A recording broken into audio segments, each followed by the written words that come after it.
Let's continue. Another little bit of history. It's a fascinating thing to me. It kind of flows into the way that things are discovered. There is a person, an artist, his name was Brion Gysin. And he was part of a rebellious, early hip thing that ended up in Morocco with a friend of his, the infamous William S. Burroughs, right? Controversial folks in a controversial time.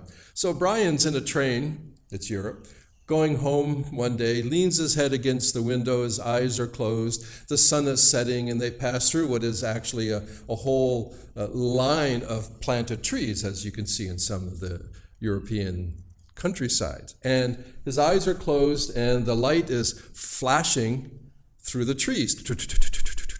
And he has this, wow, what is this experience? He gets home, they're in a famous hotel, and he says to William Burroughs, I had this most amazing experience.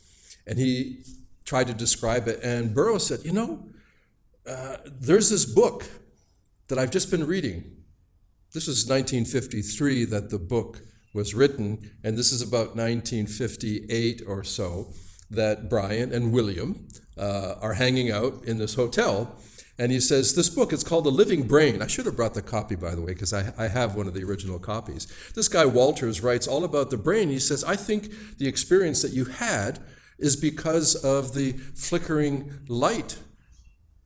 And it must have triggered some kind of brain wave state. Remember the early guy, Hansberger, and those things. So they put together, with the help of another friend, what is really the first attempt at a popularized consumer, it never went to market, device. They called it the Dream Machine. And they got a record player, put this tube of paper that they had cut holes in, calculated by their friend, put a light bulb in it, and played it at either 78 RPM or 45 RPM, put their faces up next to it, and let the light flash. And what they had come up with was a range of alpha from about 8 hertz to up about 12 hertz, depending it's 45 or 78 RPM. And it was really an historic moment because it took a full almost 20 years later for the human potential movement blossoming through the early 70s into the 80s for the whole introduction of what's been categorically called the mind machines. Right? The light and sound experiences. Now, the Neuro VIZR owes a debt of gratitude and historic appreciation to these forefathers of discovery. Understand that they were intuitively recognizing some of the qualities of state change in relation to brain entrainment. So, I give our due to Berger in the beginning. I give the due to Brion Gysin and William S. Burroughs and others. Well, let's say Walter, who wrote the Living Brain book. However, this brain entrainment tradition, as I've said before, it has this other parallel universe of discovery going on. The Hebb thing, Donald Hebb, remember the Canadian fellow, right? And fire it to wire it. So if you want to fire it to wire it, I mean, if you want to, there's a saying that we have that whatever the state of your brain today, it can be better tomorrow if you know how. That's the neuroplasticity thing. So how does brain entrainment, which is quite popular, how does it relate to neuroplastic change? How does brain entrainment relate to brain engagement? And this is where it gets, I think, really, truly fascinating. Let me put it this way. We see brain engagement as a large domain of techniques and methods to communicate to the brain in its own language. That's brain engagement. Brain entrainment is a subset of that. So I'm not saying, oh, brain entrainment, pfft, no way.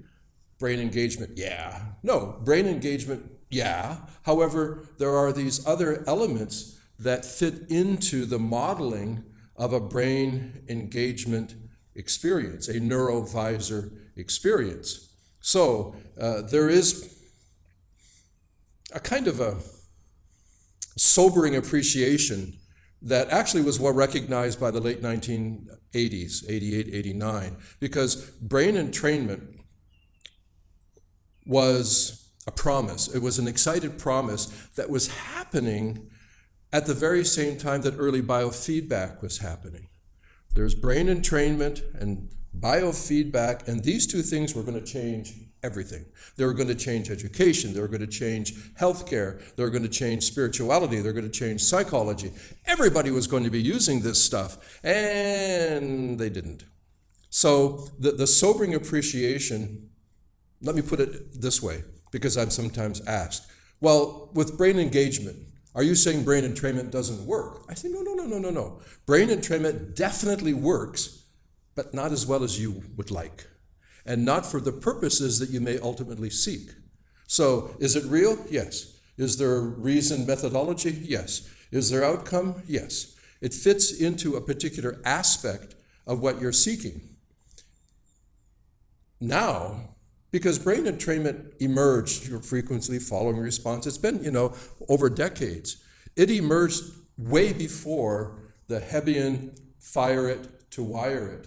It emerged way before the appreciation of what we now call neuroplasticity. So in my mind, neuroplasticity trumps frequency following response. I believe it's far more important, because what is the point of neuroplasticity? To have a highly adaptive brain.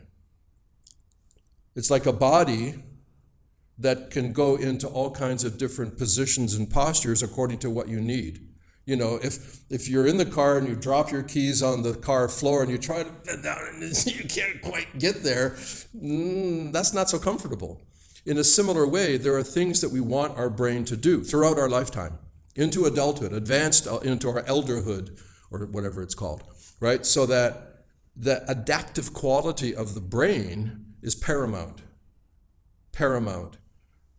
Brain entrainment does an exceptionally good job of, this word could be either positive or negative, it's up to you.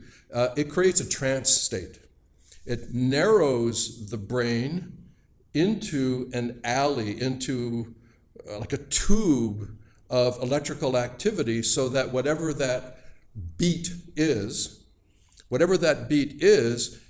starts to have higher amplitude. The brain will be coaxed into that. That's good in a way. The understanding that emerged after a good decade or 15 years of research following these things, pretty high level stuff, because it had a big medical promise, was that it does cause a shift. However, that shift is not especially effective in ongoing learning. It has some effect, but the effect is not nearly as much as we had hoped it to be. So does it work? Yes. Does it work as well as we would like? It depends on your expectation. I think brain engagement is going to up the ante on your expectations. Let's see that in a moment. Thanks.